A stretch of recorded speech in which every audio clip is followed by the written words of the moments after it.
이 시간 함께 성경 말씀 보도록 하겠습니다. 마태복음 16장 26절 27절입니다. 오늘은 예수님이 찾아오신 사람들이라는 말씀의 제목으로 함께 하나님의 말씀을 나누도록 하겠습니다.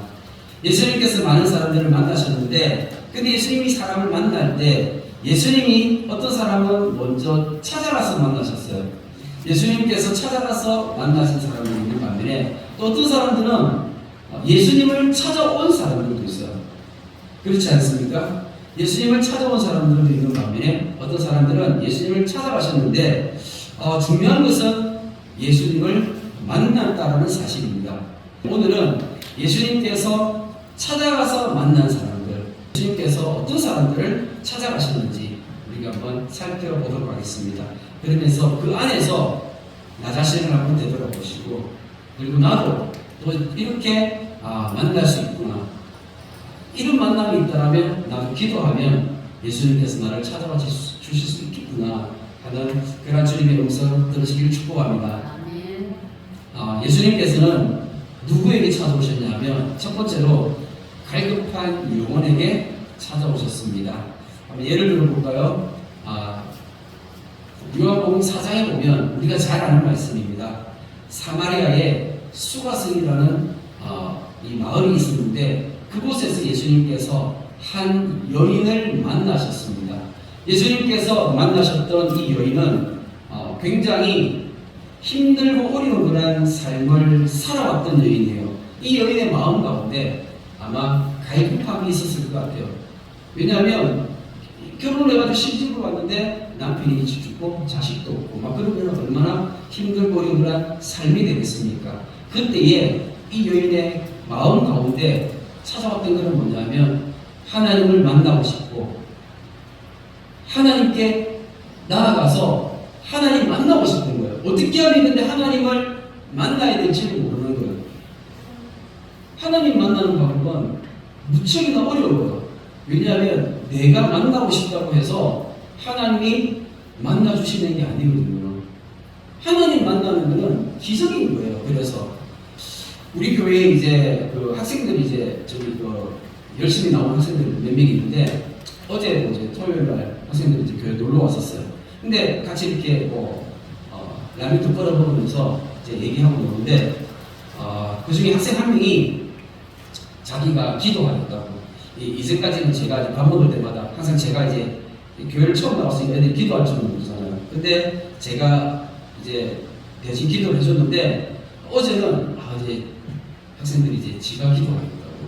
그러니까 그 학생은 그 마음 가운데 뭐가 있냐면 하나님을 찾고자 하는 마음이 있고, 그 하나님을 찾고자 하는 그 마음이 그 안에 어떤 갈급함이 있는데 자기도 그거 잘 모르는 거예요. 근데 기도를 어떻게 준비했는가 보니까 자기가 이 스마트폰에다가 적어놨더라고요. 그러니까는 교회 와가지고 이렇게 밥 먹을 때 자기가 이제 기도를 한다든지 아니면 학교 가가지고 밥 먹을 때 기도를 하기 위해서 미리 이렇게 쓴 거예요. 스마트폰에다 써가지고 이제 그걸 이제 가지고 기도를 하는데 그 내용이 보니까 10편 말씀이랑 그 다음에 마태복음에 나오는 기도랑 이런 것들을 섞어가지고 만든 거예요. 가르쳐 주지도 않았는데 학생들 가운데 이런 애들이 있는 거예요. 엄청 기특하죠. 근데 그 얘가 왜 이렇게 기특한 마음을 가졌을까요? 그 마음이 그 마음 속에 어떤 갈급함이 있기 때문에 하나님한테 뭔가 기도하고 싶은데 어떻게 기도해야 될지 모르니까. 제가 지난주에 그 학생의 예배 때 기도에 대해서 가르쳤거든요. 기도는 이렇게 하는 거다. 그 기도는 하나님 아버지께 하는 거예요. 우리가 삼위일체 하나님에 대해서 알잖아요. 그죠? 그러니까는 그 삼위일체 하나님 가운데 성부 되시는 아버지 하나님께 기도하는 거예요. 하늘에 계신 우리 아버지요.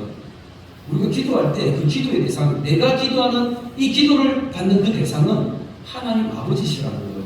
그런데 제가 조금 전에 얘기했던 것처럼 내가 대통령 찾아가면 대통령 내가 만나줍니까? 안 만나주죠. 그런 것처럼 내가 하나님 아버지께 기도한다고 하나님 아버지가 내 기도 들어주십니까? 안 들어주세요. 사람들이 그걸 모른다니까요. 내가 기도한다고 하나님 다 들어주시는 게 아니에요. 그런데 하나님이 들어주시는 방법이 있는 거예요. 그게 뭔지 아십니까? 예수님의 이름으로 기도하는 거예요. 성자 되시는 예수님을 힘입어가지고 내가 기도하는 거예요. 예수님의 이름으로 우리가 기도하는 거예요. 예수님을 의지해서 기도하는 거예요. 왜냐하면 하나님이 자기 아들 되시는 그 예수 그리스도를 못 분출할 수 없거든요. 아버지와 아들은 그런 사이예요. 그러니까 우리가 예수님을 의지해가지고 아버지께 기도하는 것입니다. 그런데 중요한 게 있어요. 뭔지 아십니까? 내가 기도할 때 내가 내 힘으로 기도하는 게 아니에요.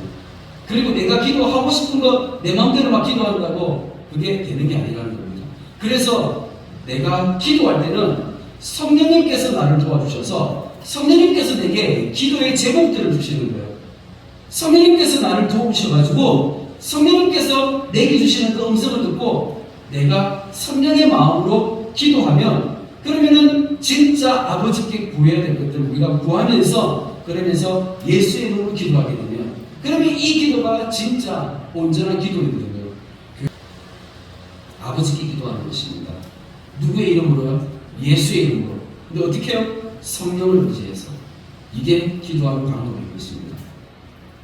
근데 지난주에 제가 학생회에서 이거 가르쳤더니 그 학생 가운데 이걸 이제 배워가지고 그대로 이제 교회 와가지고 이제 밥 먹으면서 이걸 이제 자기가 이제 하는 거예요. 그러니까 너무 기특하잖아요, 그죠? 기특한데 그 기특한 모습 가운데 제가 봤을 때는 뭐가 보이냐면 그 마음 가운데 하나님을 찾고자 하는, 하나님을 만나고자 하는 갈급함이 들어있는 게 보이는 거예요. 이런 것처럼 수가성 여인도 그랬다라는 것입니다. 하나님 찾고 싶고 하나님 만나고 싶은데 어떻게 하나님을 만날 수 있는지 만나는 방법을 모르는 거예요. 그때 예수님께서 찾아가 주신 거예요. 우리 안에 갈급함이 있으면 내가 어떻게 인생을 살아야 될지 내가 뭘 해야 될지 그냥 막막하고 내 마음대로 내 뜻대로 아무것도 안 되고 그럴 때 예수님이 나를 찾아와 주셔야 돼요. 근데 예수님이 무엇을 보시고 찾아오신다고요? 내 안에 갈급한 마음을 보시고 찾아온다는 겁니다.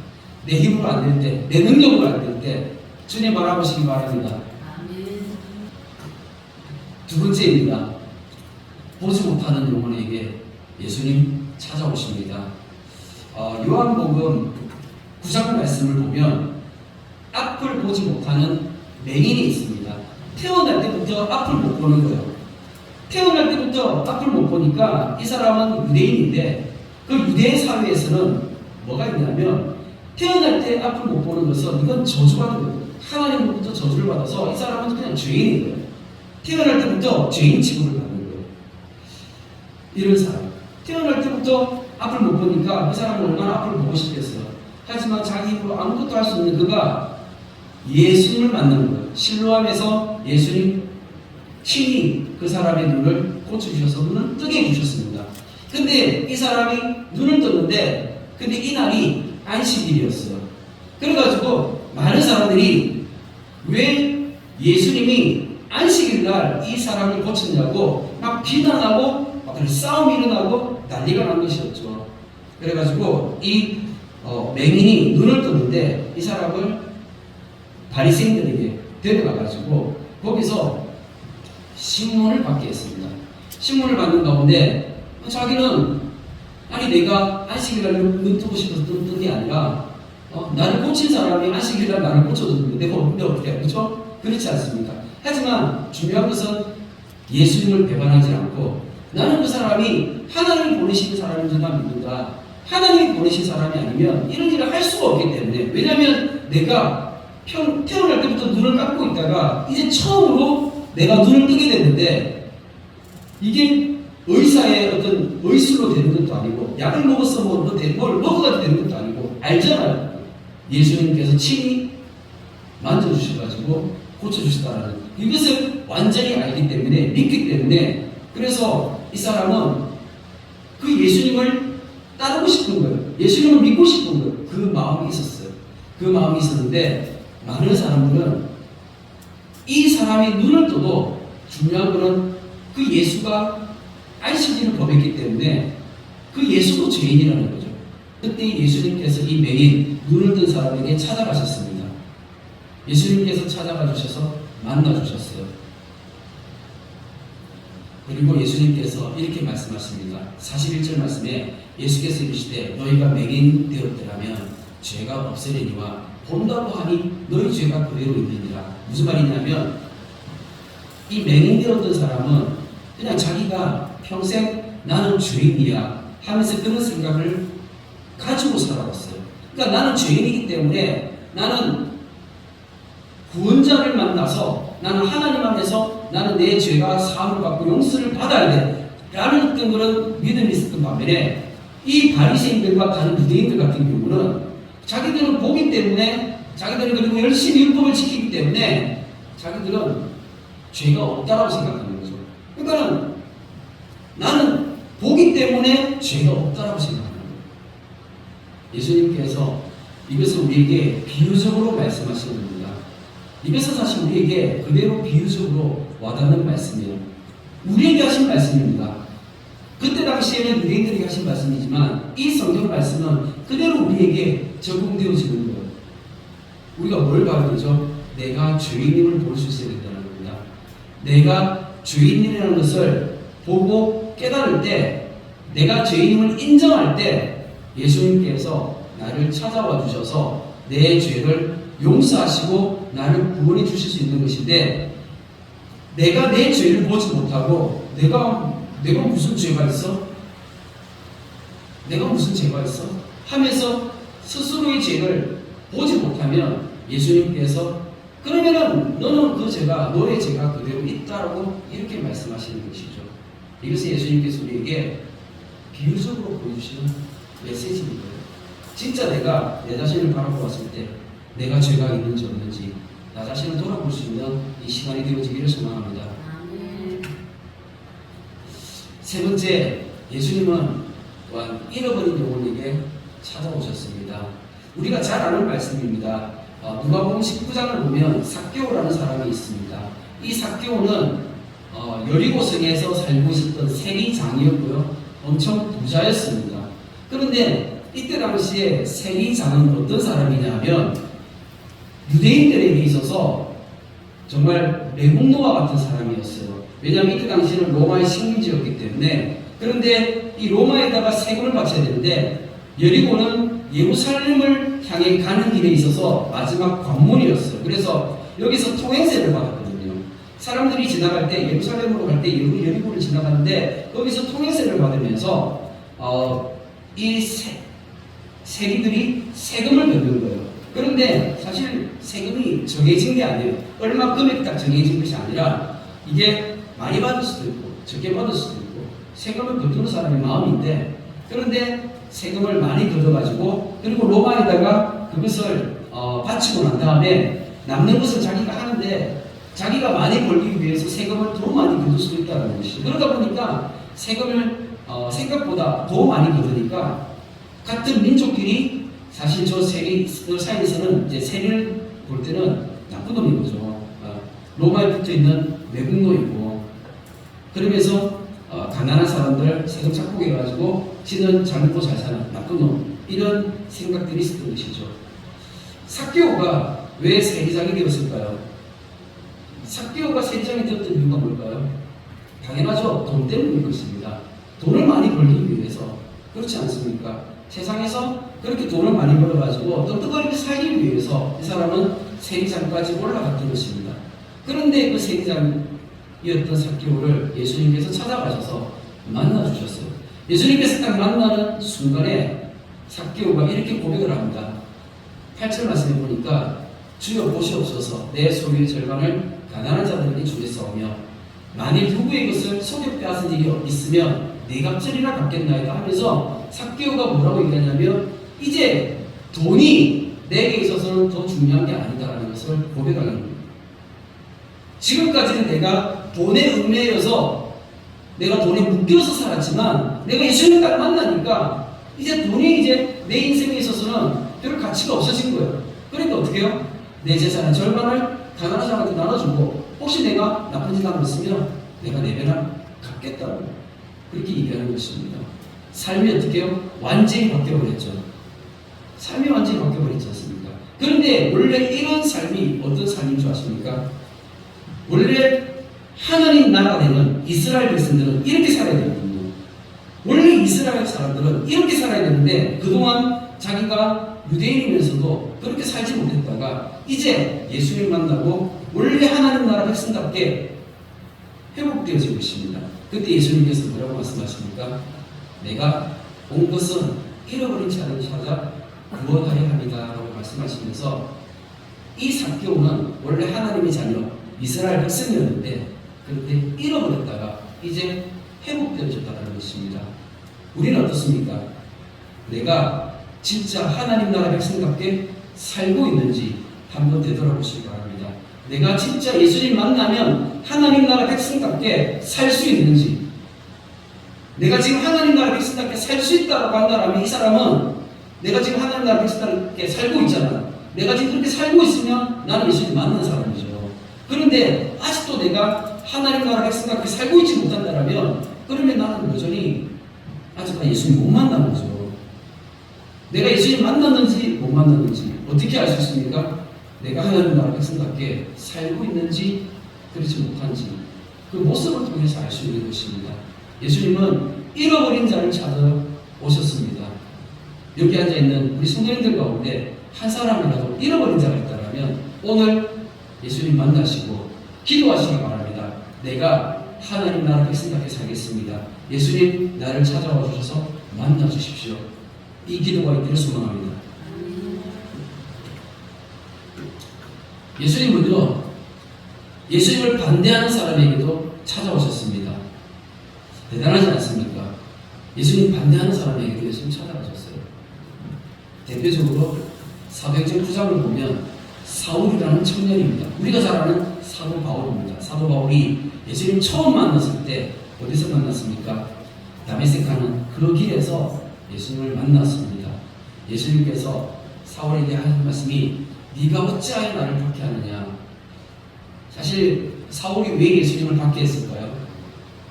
예수님을 박해했던 이유는 간단합니다. 예수님에 대해서 잘 알지 못했기 때문에 박해했던 것입니다.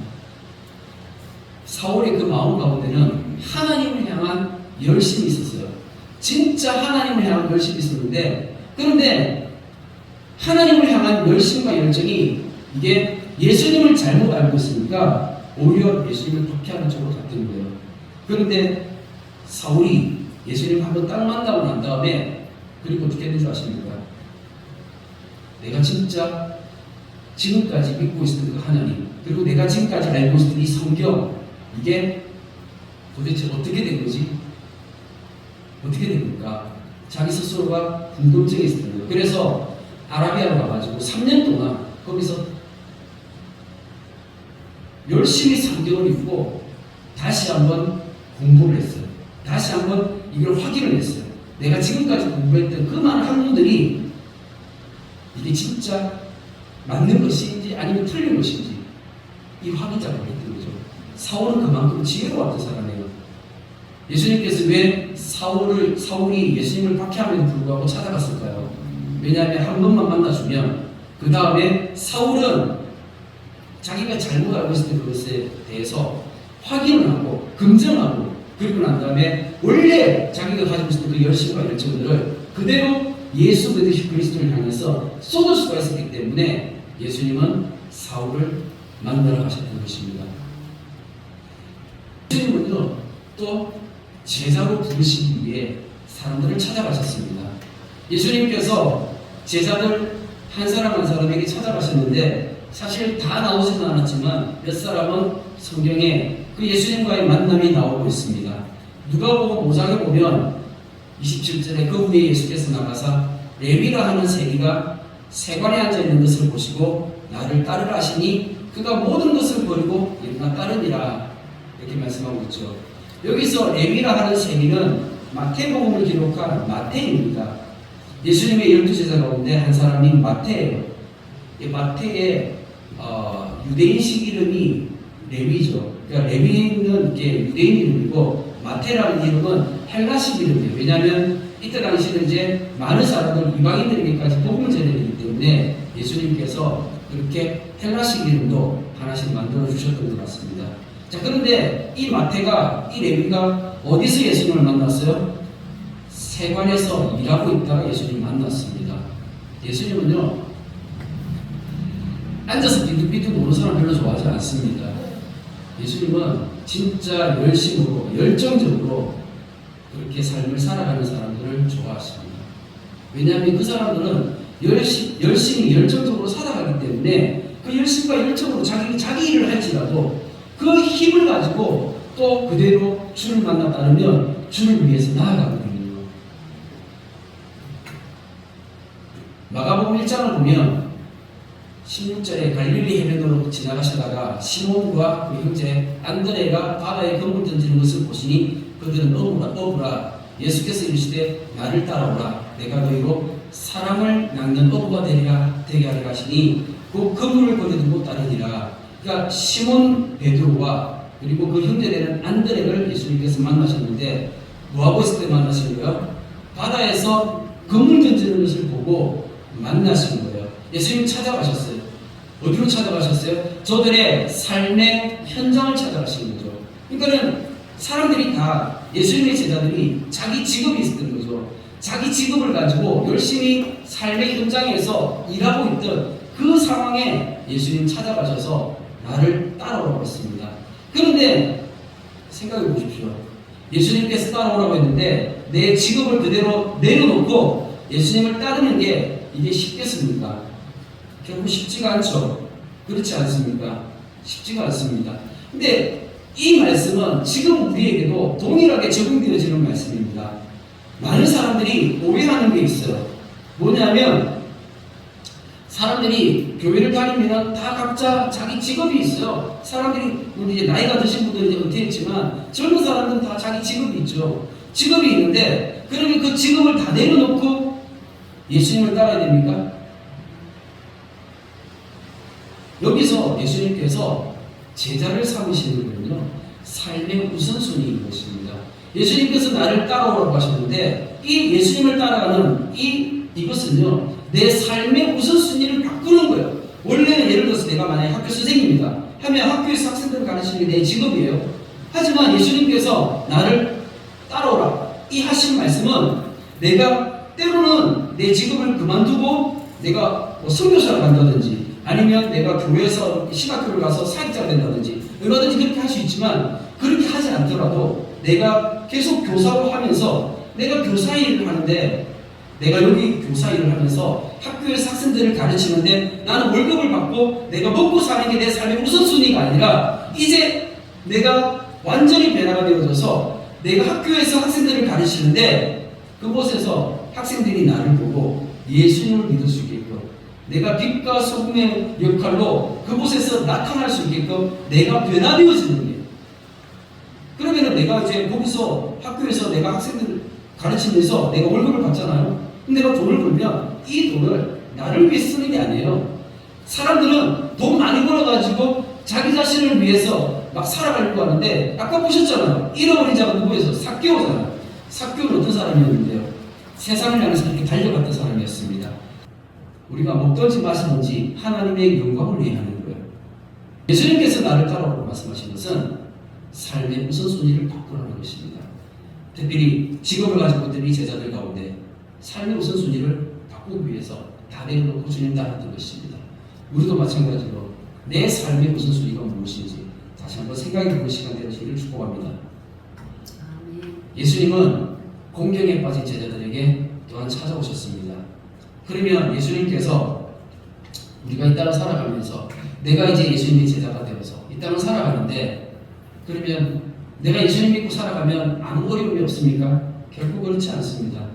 마가복음 6장을 보니까 48절에 바람이 거스름으로 제자들이 힘겹게 노젓는 것을 보시고 밤 사경쯤에 바다 위로 걸어서 그들에게 오사 예수님께서 500여의 기적을 일으키셨어요. 그리고 난 다음에 이 500여의 기적 다음에 예수님은 그냥 육지에서 이제 혼자 조용히 기도하라고 하셨어요. 그런데 제자들은 먼저 바다를 건너라고 예수님께서 배를 태워가지고 금빛의 쪽에서 보내셨습니다.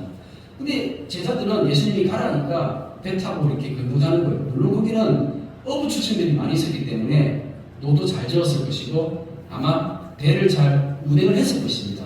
근데 그럼에도 불구하고 밤 사경쯤에 밤 사경이면 이건 이제 유대인의 시간법이니까 사실 밤 4경쯤이면 지금 우리 시간으로 하면 저녁 10시쯤 되는 거예요. 밤 10시면은 깜깜한 시간이잖아요. 깜깜한 시간에 그때 이 바다에서 여기 갈릴리 호수를 바다라고 하는 것입니다. 근데 이 갈릴리 호수에서 깜깜한 밤에 폭풍이 있는 거예요. 그러면 얼마나 무서웠겠습니까? 그리고 열심히 노를 섰는데 배가 움직이지를 못하는 거예요. 내가 원하는 방향으로 갈 수가 없고 나아가지도 못하고 그냥 배가 이 갈릴리 그 호수 한가운데서 그냥漂流하고 있는 거죠. 그 상황을 예수님께서 보시고 그리고 바다 위로 걸어서 오셨어요. 왜 예수님께서 바다 위로 걸어오셨을까요? 예수님은 제자들이 힘겹게 노젓는 것을 보시고 공경에 빠져있는 제자들을 그냥 두시지 않는다는 것입니다. 이거 믿으시기 바랍니다. 내가 힘들고 어려울 때 내가 지금 뭐하고 있는데 내가 주의 일하고 있잖아요. 내가 내 삶의 우선순위를 바꾸어서 나를 위해서가 아니라 내가 이제 주를 위해서 가는데 내가 주를 위해서 가는데 주님이 내가 공경에 처해 있는데 그걸 나를 버리신다. 그러면 주님은 신실하신 분이 아니시죠. 그렇지 않습니까?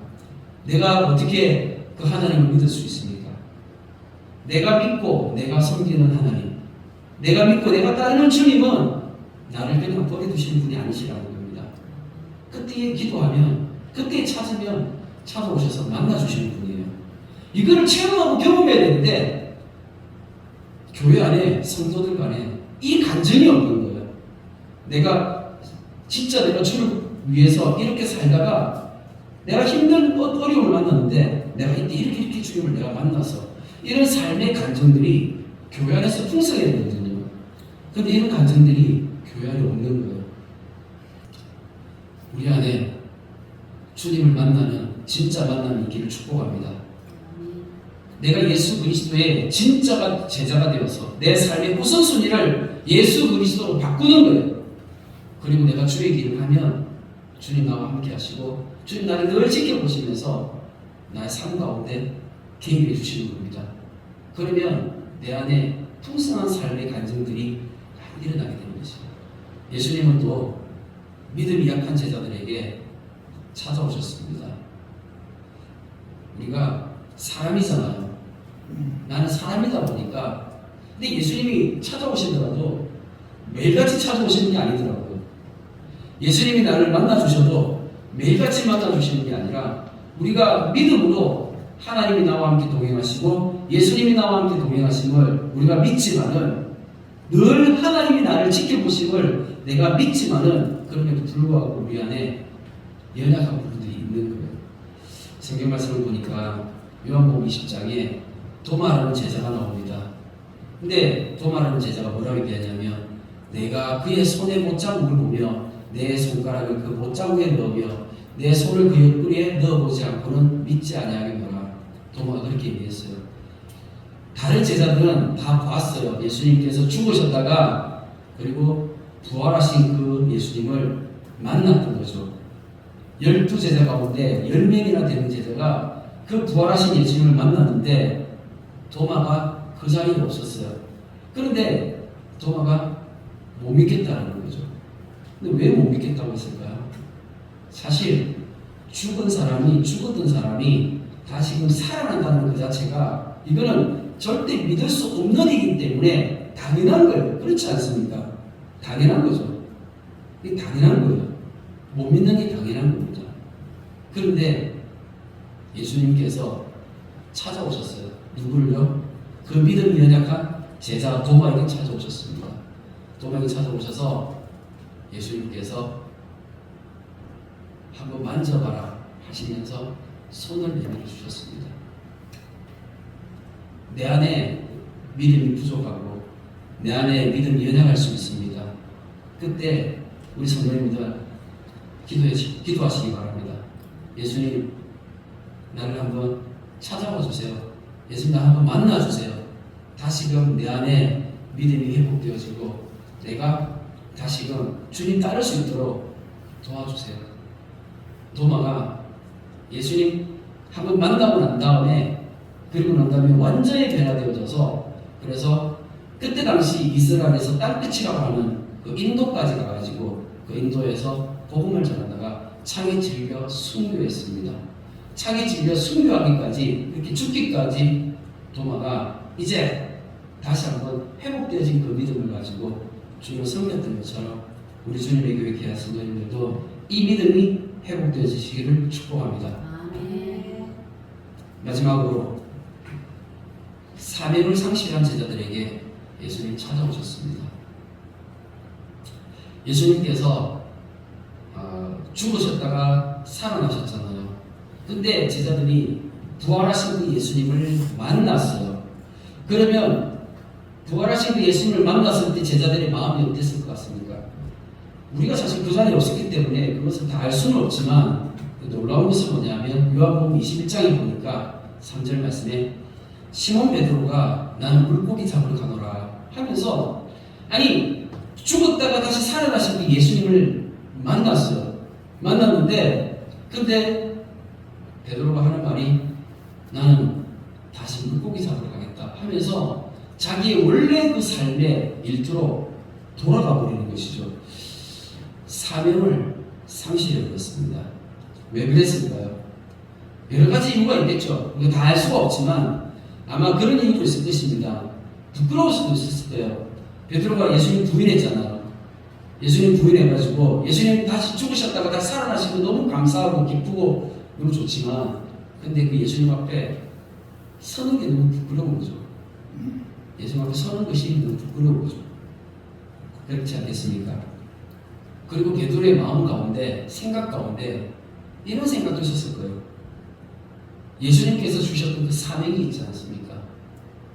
베드로가 그 사명을 잊어버리진 않았지만 그 사명이 감당하기에는 너무 벅차던 거죠. 예수님이 죽으셨다가 다시 살아나는 것을 봐도 이 사명은 감당하기에 너무 벅찬 거예요. 예수님께서 주셨던 사명이 뭔데요?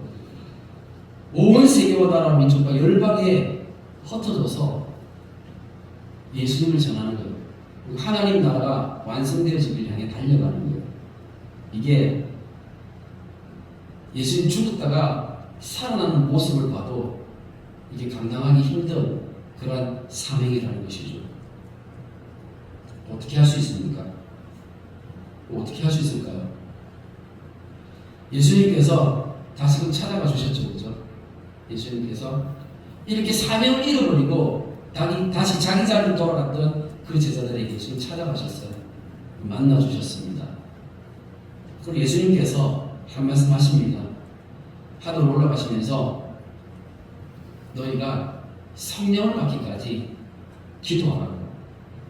솔직히 제자들은 기도할 때 성령이 언제 올지 모르잖아요.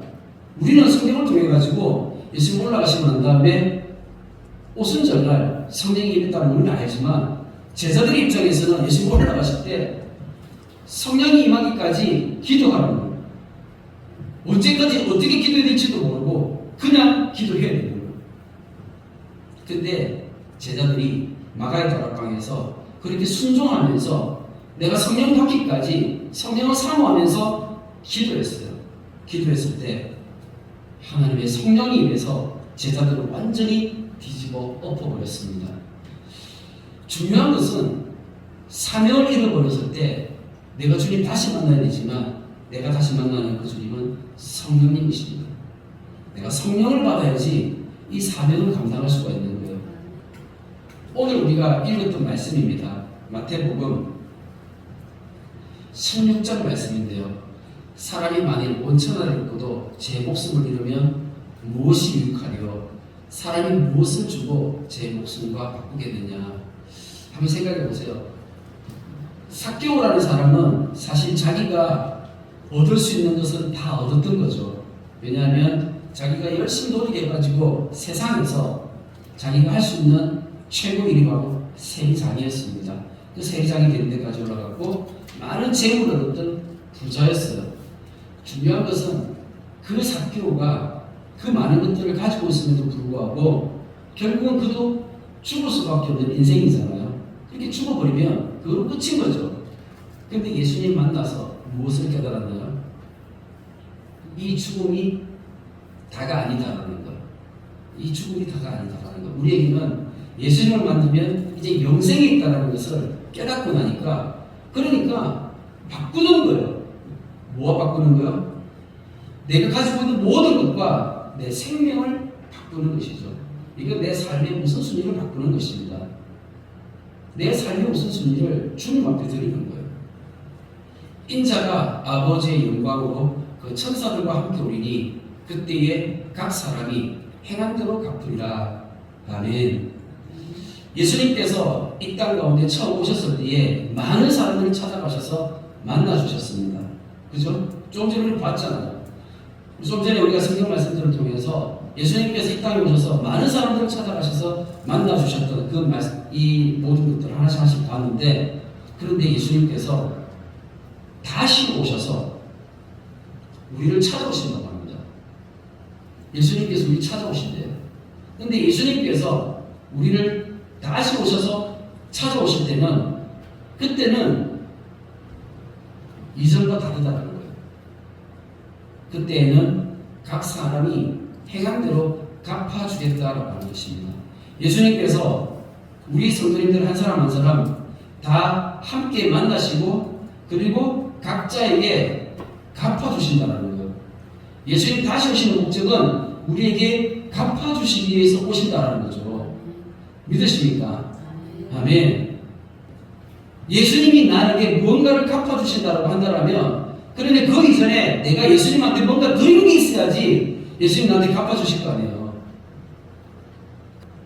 내가 예수님한테 뭘 드렸죠? 이게 세례받을 때부터 이게 다르게 서야 되는 거예요. 내가 예수님과 함께 죽고 내가 예수님과 함께 살아나는 거예요. 이제 내가 예수 그리스도와 함께 삶을 살아가는 것입니다. 이전에는 내 마음대로 내 뜻대로 그렇게 삶을 살아왔지만 이제는 내가 예수님으로 살아가는 거예요. 예수님과 함께. 그러면서 내 삶의 전부를 이제 드릴 수가 있는 거죠.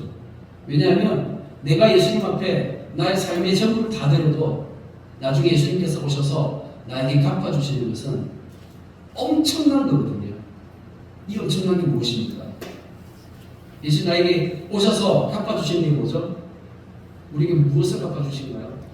이게 바로 부활과 영생인 것입니다. 그럼 우리가 이 땅에서 이제 마지막으로 주님께서 우리에게 주신 사명이 무엇입니까? 우리가 받은 사명이 뭐죠? 바로 하나님 나라입니다. 우리가 하나님 나라를 위해서 우리의 삶 전부를 드리는 거예요. 하나님 나라는 그냥 어떤 지역에 어떻게 조그마한 지역에 그렇게 뭐 있는 것도 아니고요. 예, 이것은 온 우주적으로 전 지구적으로 하나의 나라인 것입니다. 그래서 예수님 다시 오시기 전까지 그 하나님 나라에 하나님께서 백성들을 채우시는데 우리가 열심히 복음을 전하여서 우리가 이 사명을 감당하면서 주님 다시 오실 길을 준비하는 거예요.